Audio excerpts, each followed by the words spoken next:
Welcome to Breaking the News Plus on this Wednesday night. We are going to talk politics, and we're going to get very specific about what is going on in politics when it comes to the Democrats. Right now, there's this insurgent progressive movement that is just jolting the party, and it went through the great state of Colorado last night. And to join me to talk about that is Kyle Clark. He is the anchor at our sister station for the NBC affiliate in Denver. Thanks for joining us, Kyle. It's good to see you, my friend. How are you? I'm doing well. So, Kyle, I want to give our Minnesota viewers a little bit of a primer of what happened in Colorado last night because they're not plugged into a primary, most likely, in your state. So why don't you set the stage for us, for people that are excited to learn about politics? Certainly. So for folks who are interested in the current schism in the Democratic Party, we had a really interesting primary last night in Colorado's first congressional district, which is basically just the city of Denver. And for almost 30 years, it's been represented by a woman named Jana. She is a progressive Democrat, but not a particularly well-known or high-profile Democrat. And she has never had a contentious primary, ever. And she was challenged by a young Democratic socialist, who's 29 years old, who was born shortly after Diana DeGette took office. She was a former corporate attorney who lost her job after writing an anti-Israel essay, and she's currently working as a barista in Denver.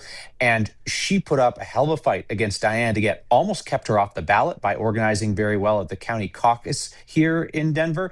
And then last night, put up what is going to be a double-digit victory, ending the political career of Diana DeGette and sending a Democratic socialist to Congress from Colorado for the first time in state history. And Ms. Quiros is not someone who ran away from the label of a Democratic socialist. She embraced that label, brought it with her, and talked about it openly. Tell us a little bit about how she did that and how it got so many votes to surpass and just kind of pummel that incumbent Democrat.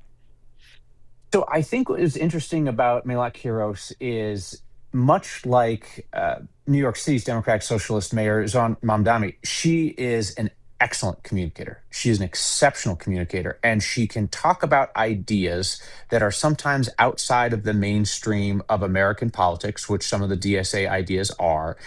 But she talks about them in a very friendly, accessible, non-controversial way, in a non-confrontational way, much like New York City's mayor does. Just kind of a, hey, let me tell you what I believe and let's talk about it. And I really don't think it's that different than what you believe kind of thing.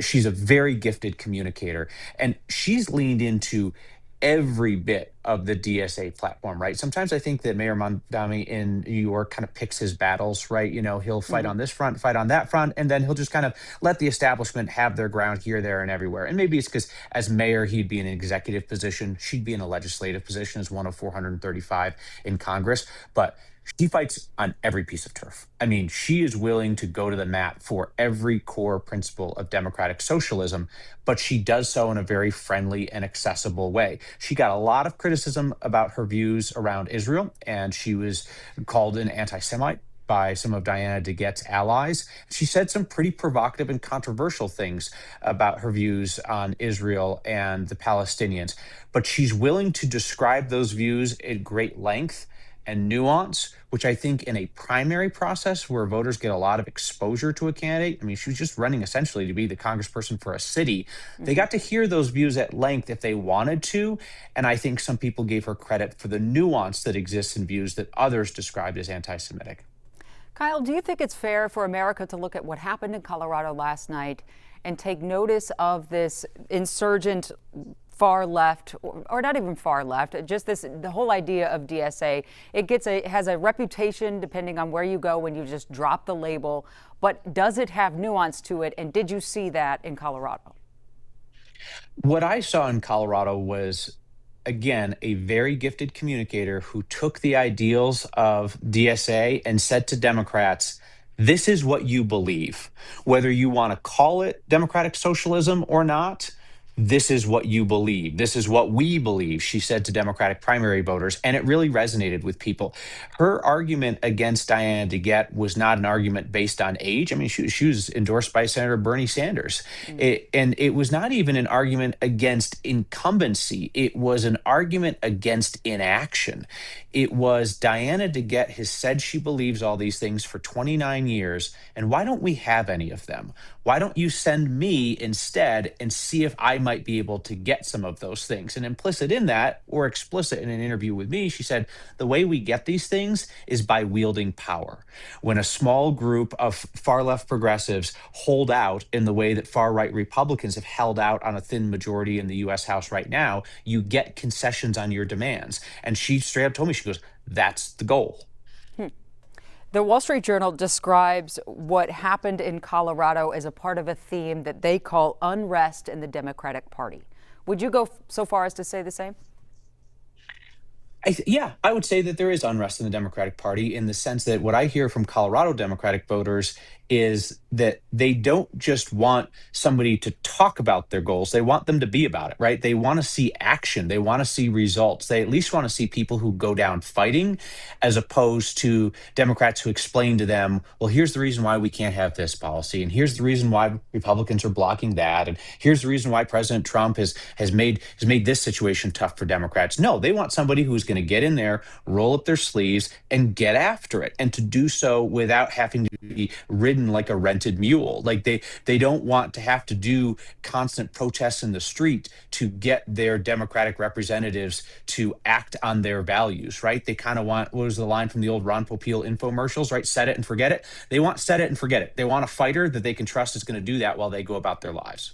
And when you look at it from that point of view, Kyle, it is not dissimilar from the MAGA movement in the Republican Party to go away from the traditional Republican way of doing things to what President Trump and his supporters believe needs to get done. They want a fighter. They want somebody who's going to say it like it is and say it plain. So this is similar to that, just on the other side of the political belief system. Yeah, I think there is a lot of similarities in terms of a frustration with inaction, right? Donald Trump obviously has been criticized for breaking all kinds of norms in American government. And some of that is around the idea of when people in Washington say, we can't do that. We're not going to do that. Trump's response is, watch me. And there's a bit of that I hear from the Democratic Socialists of, for decades, Democrats have said, well, boy, it sure would be nice if we had these 6 things, but, shoot, those Republicans keep blocking us, or it's just not realistic in America. And Democratic Socialists have come along and said, watch us. And this was not the only race in the primary, that of Ms. Quiros and beating that incumbent, that behemoth of an incumbent. You had other races last night. And what did you learn from those as we talk about the state of politics as a whole? So our Attorney General, Phil Weiser, who's been in office for 2 terms, but was a relative political unknown before that, handily beat U.S. Senator Michael Bennet, who has been in office for about 2 decades here in Colorado. And that was a surprise because at one point, Bennet was thought to be up 25, 30 points in that race, and Weiser beat him by double digits. And I think that also fit into that theme of Democratic primary voters want a fighter. They don't want excuses about the way things are. They want action. And Weiser successfully painted Senator Bennet as a creature of Washington and somebody who had gone along to get along on some of Trump's cabinet nominees, thinking that would pay off for Colorado in the end. Whereas Weiser, as Attorney General, is in a position that any Democratic politician would love to be in, which is that he gets to sue President Trump like once a week. Right. He's brought something like 65 or 67 lawsuits against Trump. So if Coloradans know anything about him, it's that he is up in Trump's business constantly and has a decent track record of winning some of these cases. And he basically said, hey, listen, folks, keep Bennet in the Senate, right? He didn't resign his seat to run. So, Weiser for governor, Bennet for Senate was his tagline that he loved to say. But the fact is, Michael Bennet has made it clear for years, he hates that job. He hates that place. He thinks that they don't get anything done. It's frustrating to him. For years, I have referred to him publicly as the cicada of confrontation because he's this mild-mannered man that you won't hear from for long periods of time. And then he explodes in anger on somebody, right? Like he rips Ted Cruz a new one on the floor of the Senate, or he tears RFK's face off in a committee hearing, that kind of thing. But it was born of that frustration that Michael Bennet has felt about how the Senate is such a dysfunctional place to be. So Bennet said, let me out of there. Let me come home and be governor. Some see that as a step down, but I see it as a step up and a way to do some different things. And Phil Weiser said, don't send somebody from Washington here to fix our problems. And Democratic voters overwhelmingly agreed with him. It's funny that you bring that up, that he's trying to leave the Senate and come be a governor. Here in Minnesota, a long member of the Senate, Amy Klobuchar, wants to leave the Senate and come be the governor of Minnesota. I wonder if it's for the same reason. She's never actually said, like, get me the hell out of here. But there is a little bit of that sense. You hear it from voters, and you and I see it on a daily basis covering Congress and the Senate. We see this inaction happening, this kind of, the swamp is frozen, it seems like, in perpetuity. And so senators are looking for new jobs. Yeah, I think, right, it's this idea of take me out of the slowest deliberative body in America and just give me the car keys. Like, let me drive something. Let me be in charge of something. And, this is the frustration that you hear. At some point, Americans got to look at the system and be like, boy, is the Senate set up to succeed? Because Colorado's other senator, John Hickenlooper, was previously our governor. He said, I'd probably make a pretty bad senator. I don't think I want to do that. And guess where he is? He's in the U.S. Senate, right? And and you want to know what? He easily won re-election last night because he didn't have a very well-funded or well-organized challenger. But there are a good number of Democrats in Colorado that aren't super impressed with his performance in the U.S. Senate. And some of it is, I think, just about the body, right? Like, how many Americans would point to their senator and say, yeah, she or he is really knocking it out of the ballpark, right? So that's the disadvantage that all of those folks who are stuck in that mix have to deal with. And last night it came back to bite Michael Bennet in Colorado. I have to ask you this, Kyle, because for those that have been plugged into your work in Colorado or have been watching what's going on in Colorado politics, there is a man that is running for governor as a Republican who may or may not have killed a man, and his race is still alive. Yeah, may or may not have killed a bunch of people, right? Victor Marx, who is a self-described high-risk missionary, meaning that he, in the name of Christ, he goes into conflict-torn places in the world with a gun and grenades, and he says he rescues women and children. Although it's not really clear if any of those claims are true. His Republican opponents call him a fraud and a con man and a grifter. But he claims that his stepfather forced him to kill a man at the age of 7. I asked Victor Marx, is that the only person you've ever killed? And he wouldn't answer. And he said, well, does it matter? And I said, well, actually, you talk all the time about the necessity to kill people, right? It's kind of like this. He's got like this Rambo meets Billy Graham kind of thing going on, Bible in one hand, AR in the other. And he talks all the time about the necessity for, bad guys to die. And I was like, well, I'm just wondering, like, how many of them have you killed? He also claims that he, as a civilian, he called in a U.S. military airstrike against ISIS. Okay, how many people have you killed? He won't say. And Jana, my fear is that race is too close to call. And if he loses the GOP primary, I don't know that I'm ever going to find out how many people he's killed. And I want to know. I know you want to know that, but is it a little bit concerning that he might be the Republican nominee for governor? Or is that just okay with Republican voters in Colorado? I'm an unaffiliated voter and a journalist, not my pig, not my farm, right? If that's who they want to run for governor, then that's who they run for governor. And I ask the person questions. Same on the Democratic side, right? They want to run Phil Weiser for governor. I'm going to ask Phil Weiser questions. That's my job. I don't believe Phil Weiser's killed a man. There's been no intimation about that. But with Victor Marx, I got some real questions about that dude, as do his Republican opponents, right? They think that this guy is a liar and a fraud. The list of extraordinary claims that he's made about his life are unbelievable.